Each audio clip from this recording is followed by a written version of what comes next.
আমার বাসায় একটা সমস্যা, বৃষ্টি আসলে বৃষ্টির পানি যে জায়গা দিয়ে যাবে বারান্দার যে ছিদ্রটা রাখে আর কি, জালের মুখটা, ওখান দিয়ে না যেয়ে পানি সব থাই গ্লাসের সামনে এসে জমে থাকে। আর কালকে যে পরিমাণ বেশি বৃষ্টি হয়েছে, আমার বারান্দায় পানি জমে গেছে। তো আমার হাজব্যান্ড সকাল সকাল উঠে বালতি আর বেলচা দিয়ে আর কি কিছু পানি এখান থেকে নিয়ে ওয়াশরুমে ফেলেছে, না হলে কিন্তু ঘরে পানি উঠে যেত। আর এত বেশি পরিমাণে বৃষ্টি হয়েছে, পুরো ঢাকা শহরে ডুবে গেছে। তার সাথে সাথে আমাদের বাসার আশেপাশেও সব পানি। আসসালামু আলাইকুম, কি অবস্থা, সবাই কেমন আছেন? আশা করি যে যেখানে আছেন আল্লাহর রহমতে সবাই ভালো আছেন, সুস্থ আছেন। আমিও আমার পরিবারের সবাইকে নিয়ে আলহামদুলিল্লাহ ভালো আছি। একটু বৃষ্টি হলে ঠান্ডা লাগলে আমার বাসায় খিচুড়ি খাওয়ার ধুম উঠে যায়।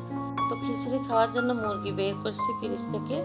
মুরগির সাথে কিছু পাও আছে আর কি, মুরগির পাও, সেগুলো গরম পানি দিয়ে নিতেছি। তাই ভাবলাম আপনাদের সাথেও একটু শেয়ার করি আমি যেভাবে মুরগির পাও পরিষ্কার করি।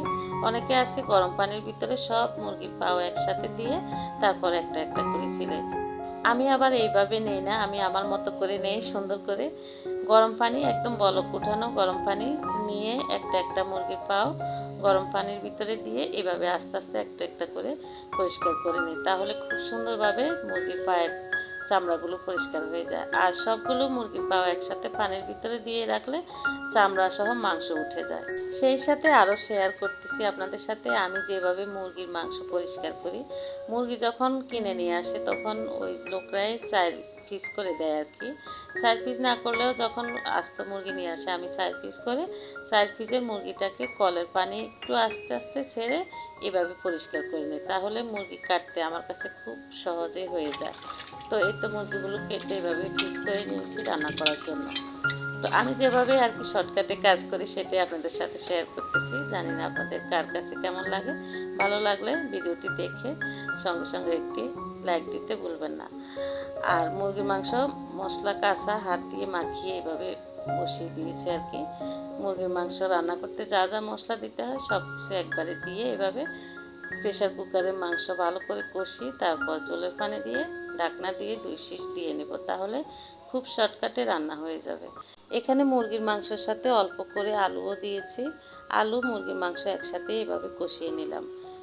আমি সব সময় একদম সহজ উপায়ে কাজ করতে খুব পছন্দ করি, তো করারও চেষ্টা করি সেভাবে। খিচুড়ি রান্না করার জন্য মুগ ডাল আর পোলাও চাল একসাথে ধুয়ে নিচ্ছি। তারপর রাইস কুকারে খিচুড়িটা রান্না বসিয়ে দিব।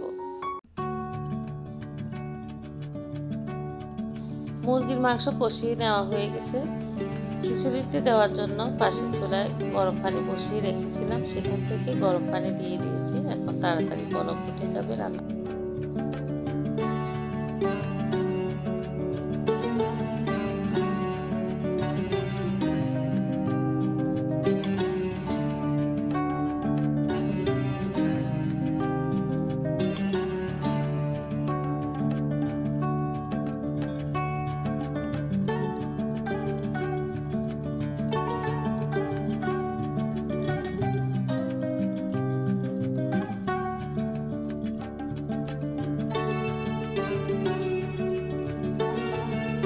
এদিক দিয়ে খিচুড়ি রান্নাটাও বসিয়ে দিয়েছি রাইস কুকারে।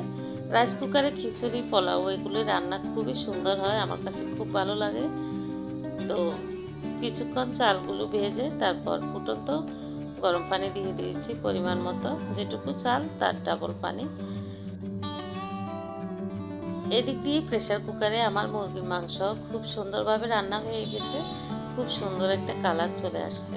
তো খাওয়ার আগ দিয়ে এখানে ভাজা জিরার গুঁড়া দিয়ে দিব, আর এমনিতে রান্নার সময় তো দিয়েছি। তো খুবই চটপট করে আমার রান্না হয়ে গেছে। এই তো খুব সুন্দর মজাদার খিচুড়ি আর সাথে মুরগির মাংস ঝোল ঝোল করে রান্না। গরুর মাংস তো প্রত্যেক দিনই খাওয়া হয় এক নাগারে, তাই ভাবলাম মুরগির মাংস দিয়ে খিচুড়ি খাই। তো হঠাৎ করে বাড়িতে যাওয়ার একটা প্রোগ্রাম হয়ে গেছে। যাব না এই চিন্তা ভাবনাই ছিল। তো না যে আর উপায় নেই, বাড়িতে যেতে হবে। আমার মেজো ভাইয়ের ছোট মেয়ের বিয়ে আর কি। তো গ্রামের বাড়িতে অনুষ্ঠান করবে, সবাইকে দাওয়াত করছে। তো আমি যাব না এই সিদ্ধান্তই ছিলাম। তো হঠাৎ করে আবার যেতে হবে, সেজন্য কিছু কাপড় চোপড় আর কি ব্যাগ ভর্তি করে নিতেছি বাড়িতে যাওয়ার উদ্দেশ্যে। তো বাড়িতে যেয়েও আপনাদের সাথে ভিডিও শেয়ার করবো যেটুকু পারি আর কি। তো বাড়িতে যাওয়ার জন্য প্রস্তুতি নিচ্ছি। সবাই ভালো থাকবেন। আল্লাহ হাফেজ। আসসালামু আলাইকুম।